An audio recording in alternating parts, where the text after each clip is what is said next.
Oke, Assalamualaikum warahmatullahi wabarakatuh. Salam sejahtera bagi kita semua. Ya, semoga kita selalu dalam keadaan sehat dan tetap semangat untuk belajar ya. Oke, pada kesempatan kali ini saya akan membahas tentang sistem organisasi kehidupan pada materi IPA kelas 7. Berikut tujuan pembelajarannya. Tujuan pembelajaran pada pembahasan ini adalah mengidentifikasi sistem organisasi kehidupan tingkat sel, dalam hal ini sel hewan dan sel tumbuhan, serta perbedaannya. Nah, gambar berikut ini adalah gambar yang menggambarkan tentang hierarki kehidupan, ya, dimulai dari tingkat atom hingga biosfer. Nah, akan tetapi dalam pembahasan yang akan dibahas di sini adalah organisasi kehidupan dari tingkat sel sampai organisme. Ya, kenapa? Karena pada tingkatan ini terjadi ciri-ciri kehidupan atau ciri-ciri yang menggambarkan aktivitas atau proses makhluk hidup, ya, aktivitas makhluk hidup. Seperti misalkan bernafas atau respirasi itu akan dilakukan oleh sel, ya. Kemudian tumbuh dan berkembang, bereproduksi, sehingga menghasilkan membentuk jaringan, ya, membentuk organ, membentuk sistem organ, hingga membentuk organisme. Jadi ini akan kita bahas. Nah, berdasarkan gambar ini, ya, kalian sudah dapat mengetahui bahwa bagian atas adalah merupakan tumbuhan. Jadi sel tumbuhan, jaringan tumbuhan, organ tumbuhan, sistem organ tumbuhan, dan organ tumbuhan atau organismenya tumbuhan. Sedangkan yang di bawahnya adalah hewan, ya, ada sel hewan, jaringan hewan, organ hewan, ya, sistem organ hewan, dan organisme hewan. Nah,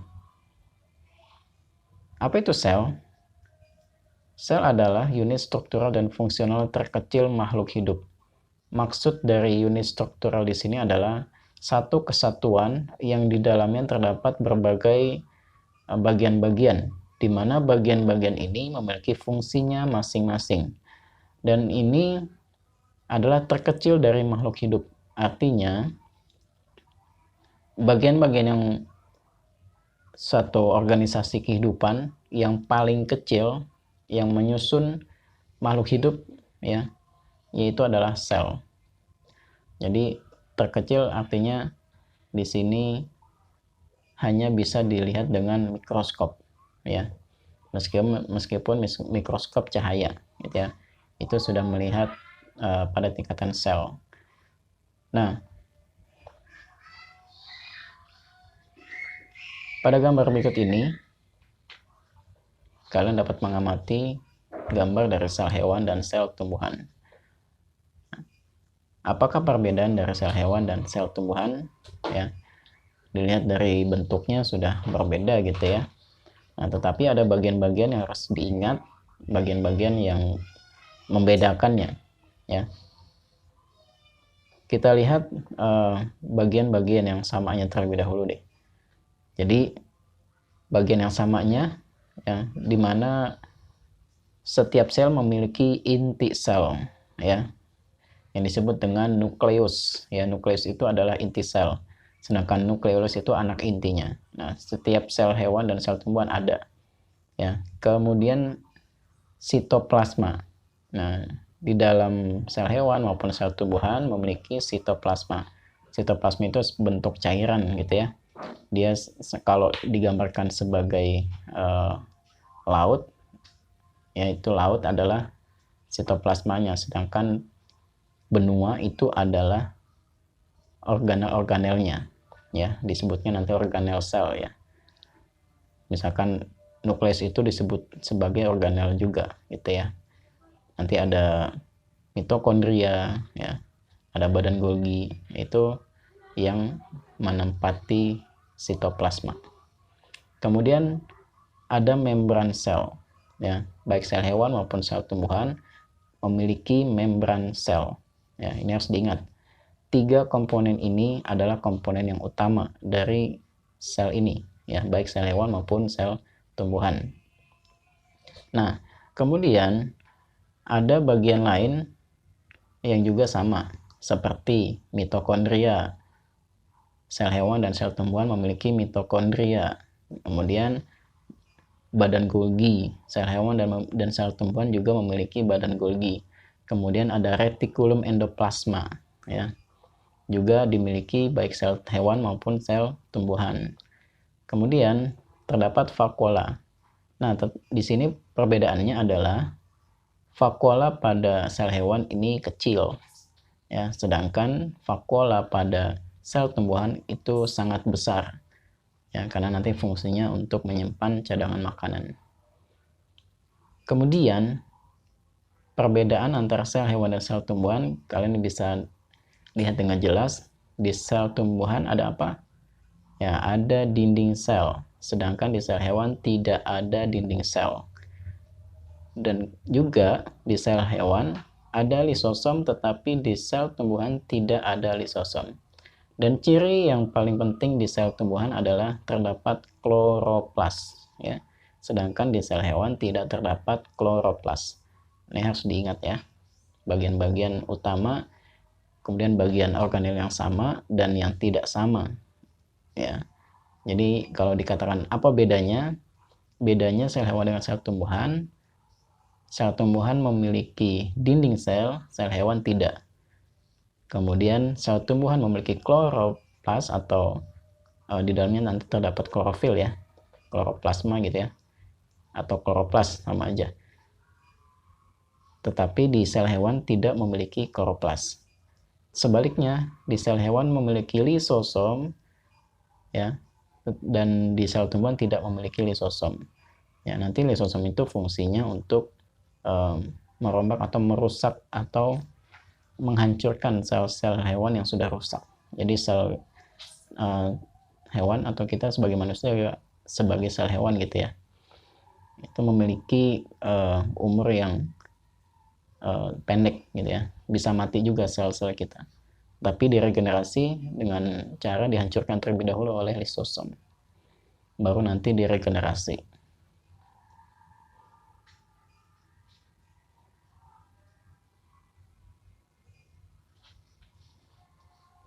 Nah, ini adalah tabel perbedaan dari sel tumbuhan dan sel hewan, ya. Kalian harus bisa menyimpulkan perbedaan sel hewan dan tumbuhan. Apa kesimpulannya? Tadi yang sudah saya katakan, bahwa sel hewan ini tidak memiliki dinding sel, sedangkan sel tumbuhan memiliki dinding sel. Nah, di situ tinggal ada dan tidak ada, ya. Sel hewan tidak ada dinding sel, sedangkan sel tumbuhan ada dinding sel. Kemudian perbedaannya lagi, sel hewan tidak ada kloroplas, sedangkan sel tumbuhan ada kloroplas, ya. Kemudian sel hewan ini tidak memiliki vakuola, maksudnya tidak, ini adalah sebagian besar, ya, sel hewan ini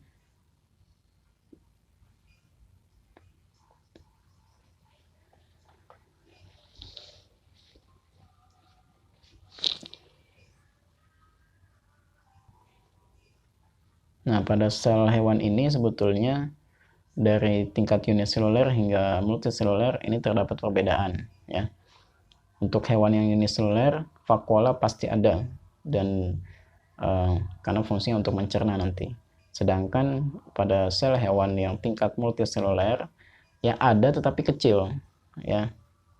Sedangkan kalau sel tumbuhan ada namun besar, gitu ya. Jadi saya ralat lagi di situ ya.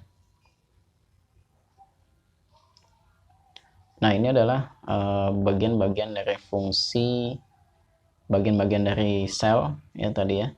Ada membran plasma, inti sel, dan protoplasma. Nah, tadi yang saya katakan ada 3 bagian utama. Ada membran plasma atau membran sel, ada nukleus atau inti sel, dan ada sitoplasma. Nah, sitoplasma ini kan di dalamnya terdapat organel sel, mulai dari retikulum endoplasma, kemudian ribosom, mitokondria, badan Golgi, lisosom, vakuola, dan kloroplas. Ini secara umumnya ya. Nah, gabungan antara sitoplasma dengan organel sel ini disebut protoplasma, gitu ya.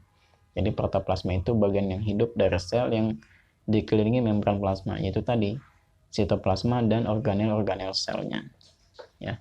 Tadi tidak ada ribosom karena ribosom itu sebetulnya tersebar di sitoplasma dan juga menempel pada retikulum endoplasma yang kasar, ya, yang ada bintik-bintiknya.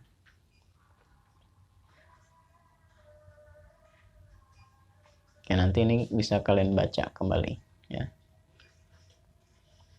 Kemudian ini adalah sel tubuh hewan atau manusia. Ya, kita tahu bahwa manusia ini adalah satu organisme yang cukup kompleks, gitu ya, memiliki perbedaan sel.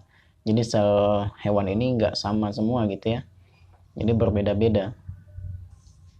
Ya, kita analogikan sebagai hewan atau manusia sama saja.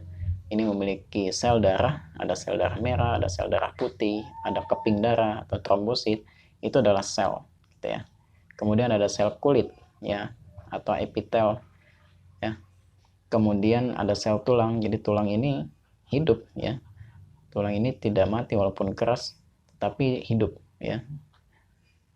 Kemudian ada sel otot, dan ototnya ada 3, ada otot jantung, otot rangka, dan otot polos. Ya, ini dipelajari dalam jaringan otot biasanya. Kemudian ada neuron. Neuron itu adalah sel saraf. Jadi sel saraf ini ada bagian-bagiannya di situ. Ya, di tengahnya ada inti sel ini. Nah, ini ada inti sel. Kemudian yang panjang ini disebutnya akson. Nanti yang seperti akar-akar ini itu adalah dendrit, dan akarnya di ujung ini disebutnya sinapsis, gitu ya. Sebetulnya kepanjangan dari akson. Nah, ini adalah perbedaan dari sel-sel tubuh manusia atau hewan, ya, memiliki sel-sel yang berbeda, ya, karena nanti sel itu akan tumbuh dan berkembang, gitu ya, akan berubah sesuai dengan fungsinya, ya.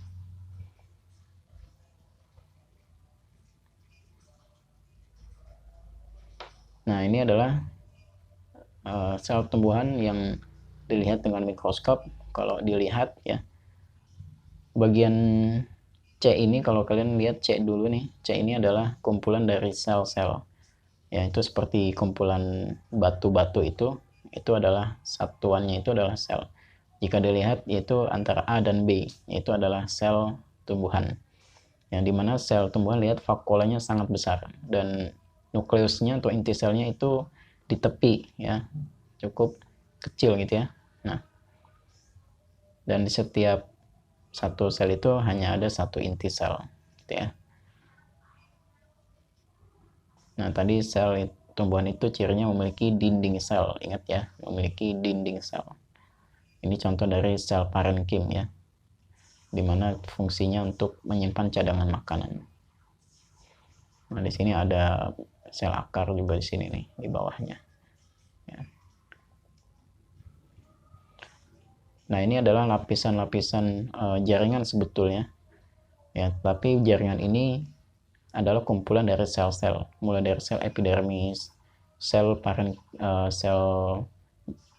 parenkim di sini, ya, cortex, dan phloem dan xilem ini adalah jaringan pengangkut, di mana tersusun dari sel-sel pengangkutnya, ya. Phloem dan xilem ini tersusun dari sel juga, gitu ya.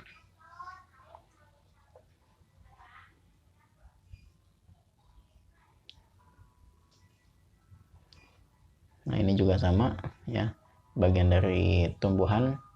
Bedanya kalau yang A dilihat dari atas, sedangkan kalau yang B dilihat dari samping, ya. Nah, berdasarkan ada tidaknya membran inti, nah, sel itu dibagi menjadi 2, yaitu sel prokariotik dan sel eukariotik, ya. Sel prokariotik itu adalah sel yang tidak memiliki membran inti, sedangkan sel eukariotik memiliki membran inti, ya. Biasanya sel prokariotik itu dimiliki oleh bakteri. Ini contoh sel bakteri, ya. Sel prokariotik ini itu seperti tabung, seperti kapsul, ya. Nah, dimana yang merah di tengah itu adalah DNA-nya. DNA-nya tidak diselubungi oleh membran gitu ya. Sedangkan pada sel hewan, ini contoh dari sel eukariotik diwakili oleh sel hewan. Sebetulnya sel tumbuhan juga termasuk sel eukariotik ya, karena memiliki membran inti gitu ya. Artinya di dalam membran inti ini terdapat inti selnya atau disebut dengan DNA-nya nanti ya. Nah, ini adalah perbedaan secara cukup kompleks gitu ya antara sel prokaryotik dengan sel eukaryotik. Mulai dari organismenya. Tadi sel prokaryotik itu dimiliki oleh bakteri dan sejenisnya seperti archaea ya. Kemudian sel prokaryotik mulai dari sel eukaryotik mulai dari protista, fungi, tumbuhan dan hewan. Ya. Ini sudah tingkat multiseluler juga ada gitu ya. Kemudian dilihat dari ukurannya ya, sel prokaryotik kurang dari 5 mikrometer atau antara 1 sampai 5, sedangkan eukaryotik agak besar 10 sampai 100 mikrometer gitu ya. Nah, kemudian inti selnya di sini tadi sebagai pembedaan yang mengutamakan perbedaannya di sini dilihat dari inti selnya ya. Inti selnya tidak diselubungi oleh membran inti ya kalau prokaryotik, sedangkan eukaryotik membran intinya ada di nukleus. Kemudian kromosomnya pada prokaryotik itu kromosom tunggal, sedangkan eukaryotik banyak kromosom ya. Pada eukaryotik ini kromosomnya banyak gitu ya. Sedangkan pada prokaryotik mitokondrianya nggak ada, artinya tidak dapat melakukan respirasi sendiri ya, ini butuh bantuan ya, tidak memiliki kloroplas, tidak memiliki retikulum endoplasma, tidak memiliki badan Golgi. Sedangkan pada eukaryotik ya ini memiliki ya, terutama kalau pada sel tumbuhan ya pasti memiliki kloroplas, sedangkan hewan tidak gitu ya tadi. Kemudian di sini prokaryotik memiliki mesosom, sedangkan eukaryotik tidak memiliki mesosom ya. Mungkin prokaryotik mesosom ini hampir sama dengan lisosom pada eukaryotik ya gitu ya, cuma beda namanya gitu ya. Kemudian prokaryotik memiliki ribosom 50 dan 30 ya, sedangkan eukaryotik ini memiliki 60 dan 40. Kemudian prokaryotik memiliki flagel yang sederhana tadi cuma satu gitu ya, tersusun atas flagellin gitu ya. Kemudian untuk eukaryotik flagellanya cukup kompleks ya. Nah, di sini pembelahan selnya untuk mereproduksi prokaryotik atau bakteri tadi itu melakukan dengan cara pembelahan biner, sedangkan pada eukaryotik sudah melakukan mitosis dan meiosis ya, ini pembelahan. Kemudian pada prokaryotik organisasi selnya ini sel tunggal ya atau uniseluler, sedangkan eukaryotik ada yang sel tunggal dan juga sel banyak. Sel banyak disebutnya multiseluler. Nah, sampai sini pembahasan tentang sistem organisasi kehidupan. Untuk sisanya adalah sebagai latihan yang tadi sudah dibahas ya. Ini bisa ditulis ya untuk latihan kalian ya. Ini juga ya. Jadi apakah perbedaannya ya? Ini juga. Nah, ini ada tugas ya. Harus dijawab pertanyaannya ya. Dan juga ada tugas yang berkaitan dengan keterampilan di sini. Oke, terima kasih dari saya. Cukup sekian. Wassalamualaikum warahmatullahi wabarakatuh.